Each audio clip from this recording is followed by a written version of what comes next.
salam marilah kita sampaikan kepada Nabi kita Muhammad sallallahu alaihi wasallam.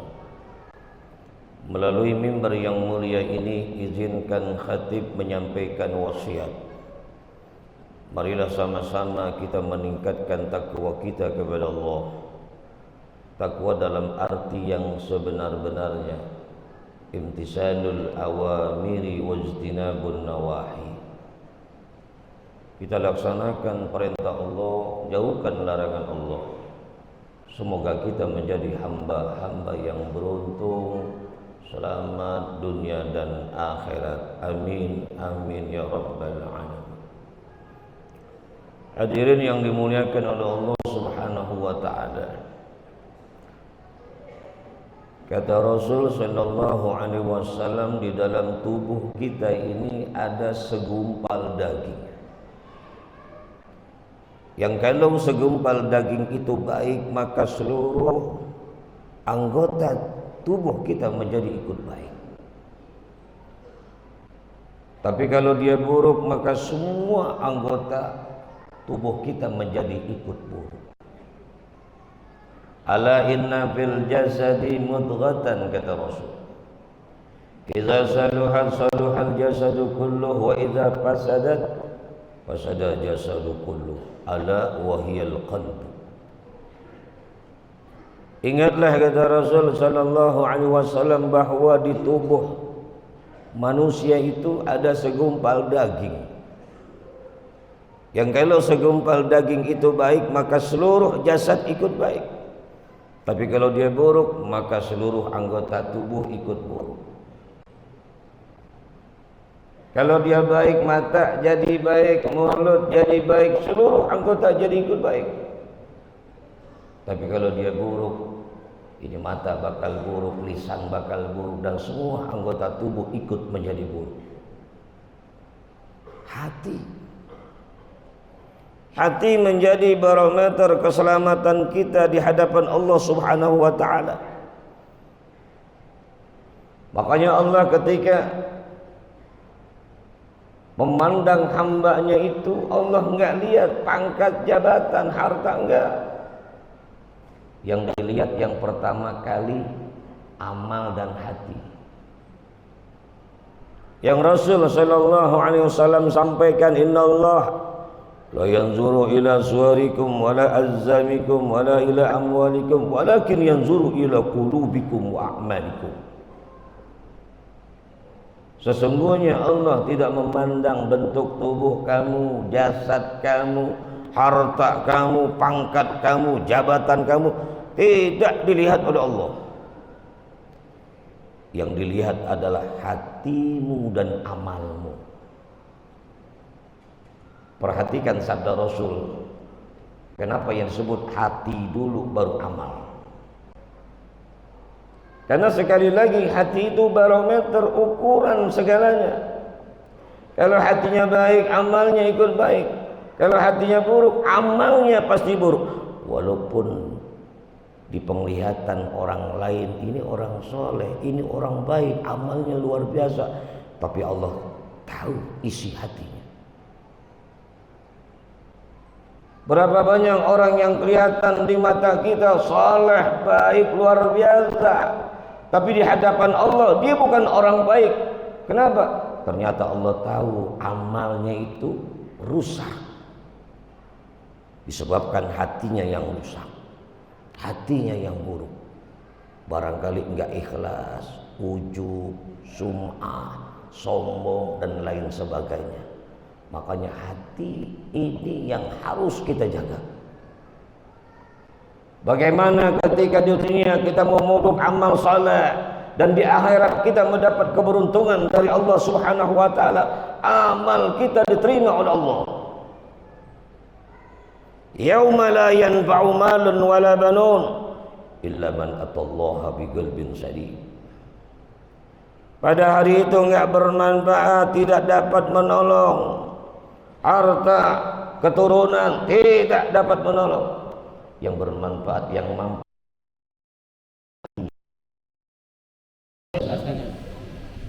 Ini yang datang kepada Allah, yang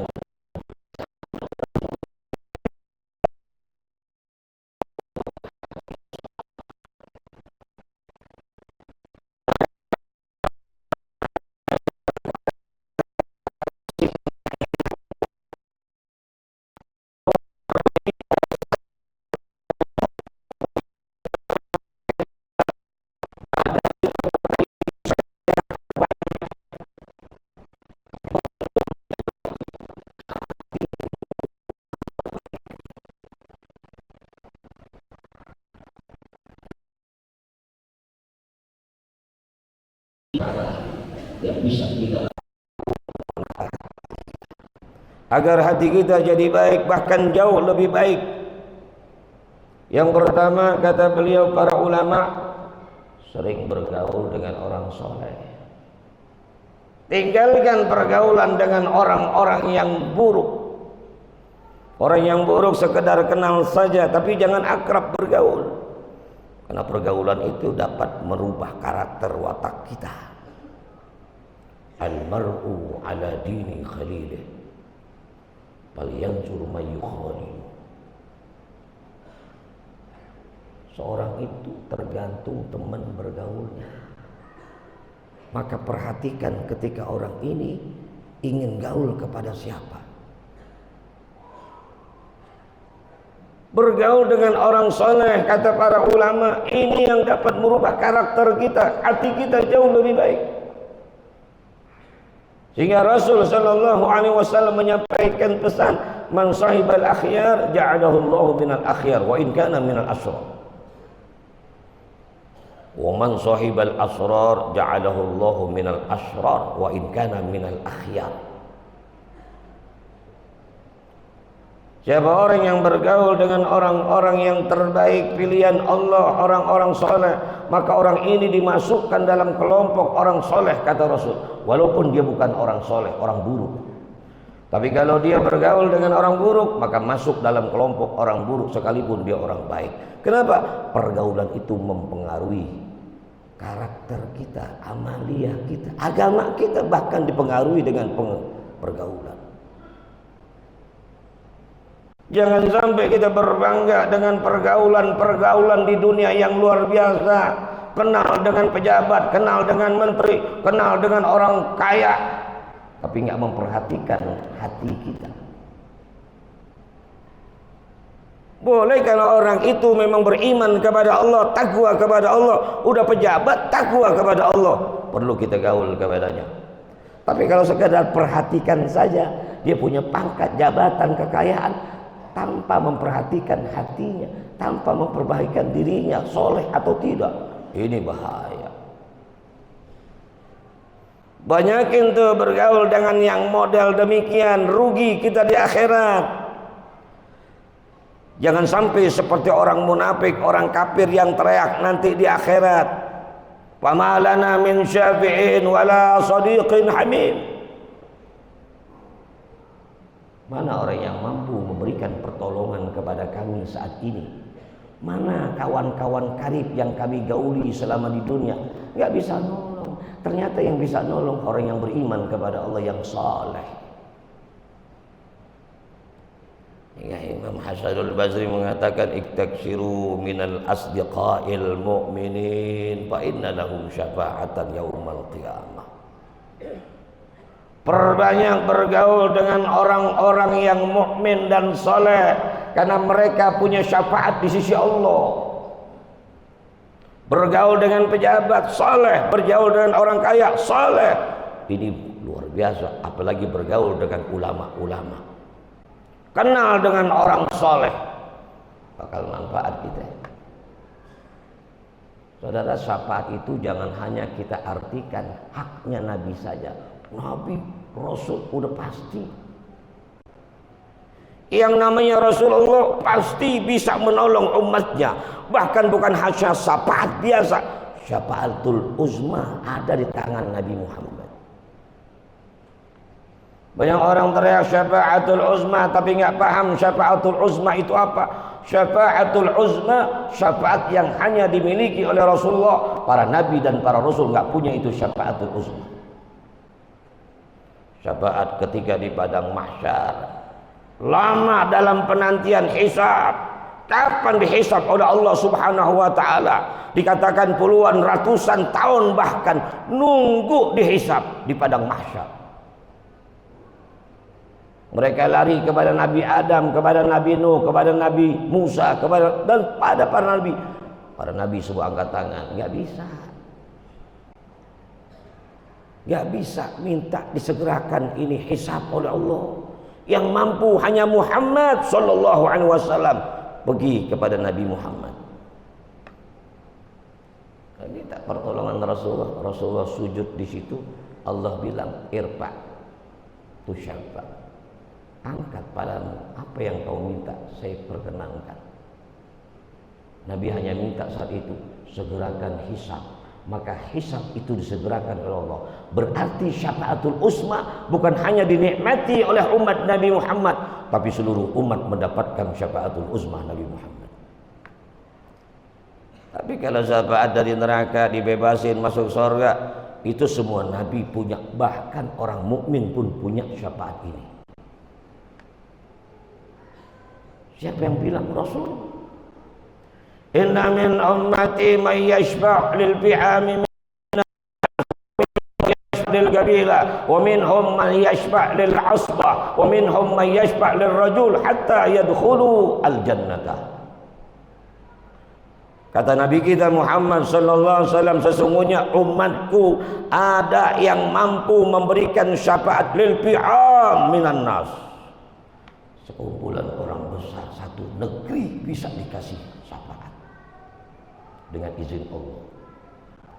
Wa minhum man yashfa' lil qabila, ada juga umatku yang mampu dengan izin Allah memberikan syafaat lil qabila, sukunya saja.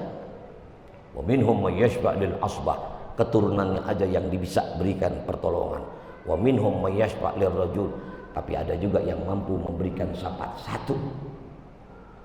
Tapi kalau setiap umat Rasul saling tolong menolong, satu memberikan pertolongan kepada satu orang di yaumil qiyamah, maka enggak ada umat Nabi Muhammad yang ketinggalan atau kekal di neraka. Yang Rasul mengatakan hatta yadkhulul jannah, sehingga mereka semua masuk surga. Yang penting hati. Selamatin nih hati daripada kemunafikan. Selamatkan ini hati daripada keburukan. Selamatkan ini hati daripada kekafiran dan lain sebagainya.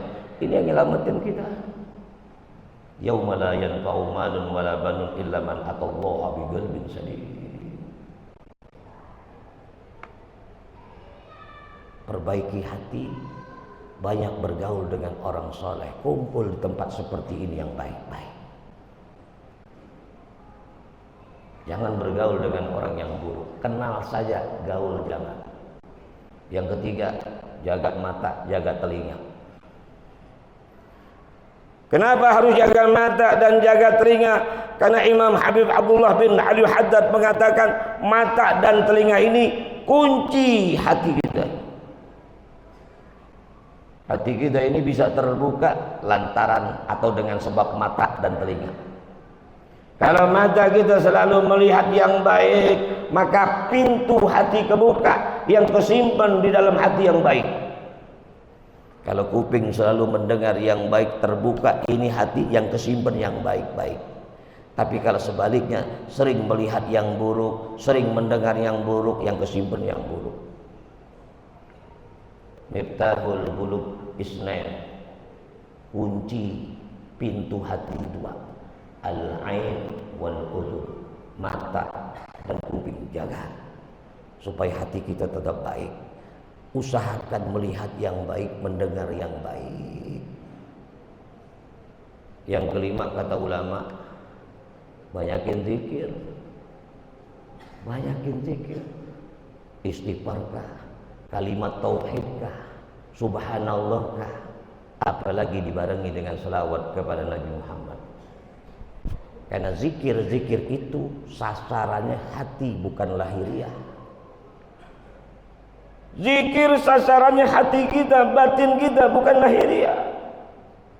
Sehingga Rasul mengatakan aksiru min dzikrillah, perbanyaklah zikir kepada Allah Subhanahu wa taala.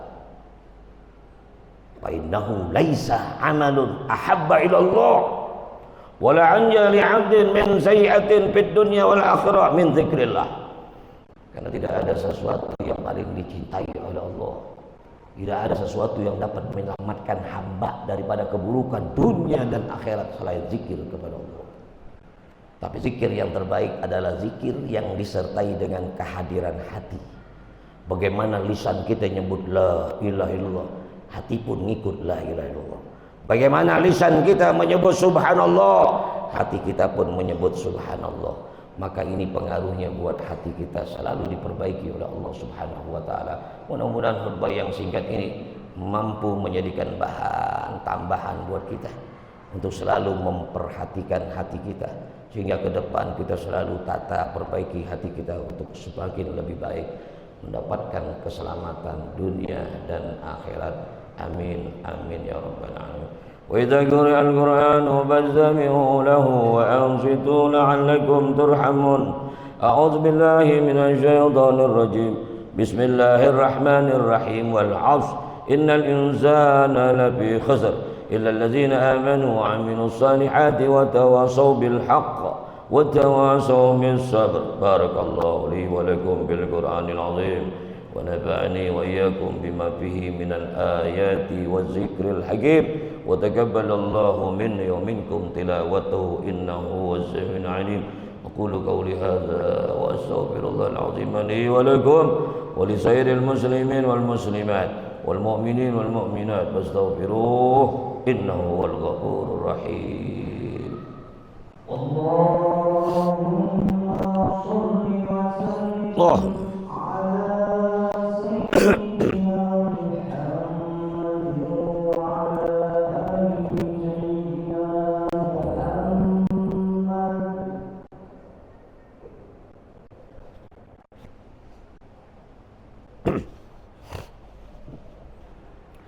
الحمد لله الذي هدانا لهذا وما كنا لنهتدي لولا أن هدانا الله. أشهد أن لا إله إلا الله وحده لا شريك له وأشهد أن محمدا عبده ورسوله. اللهم صل وسلم على سيدنا محمد وعلى آله وأصحابه أجمعين. أما بعد فيا عباد الله اتقوا الله حق تقاته ولا تموتن إلا وأنتم مسلمون.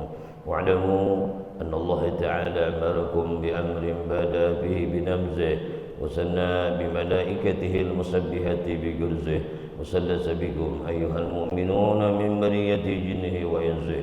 وقال تعالى مخبرا وآمرا إن الله وملائكته يصلون على النبي يا أيها الذين آمنوا صلوا عليه وسلموا تسليما. اللهم صل على هذا النبي الرحمة وشفيع الأمة سيدنا وشفيعنا وظهرنا ومولانا محمد وعلى آله وأصحابه وقرابته أجمعين. وارض اللهم عن الخلفاء الراشدين سادتنا أبي بكر وعمر وعثمان وعلي وعلى سائر الآل والصحابة والتابعين والتابعين لهم بإحسان إلى يوم الدين وعلينا معهم وفيه برحمتك يا أرحم الراحمين. اللهم اغفر للمسلمين والمسلمات والمؤمنين والمؤمنات الأحياء منهم والأموات إنك سميع قريب مجيب الدعوات وقاضي الحاجات يا رب العالمين.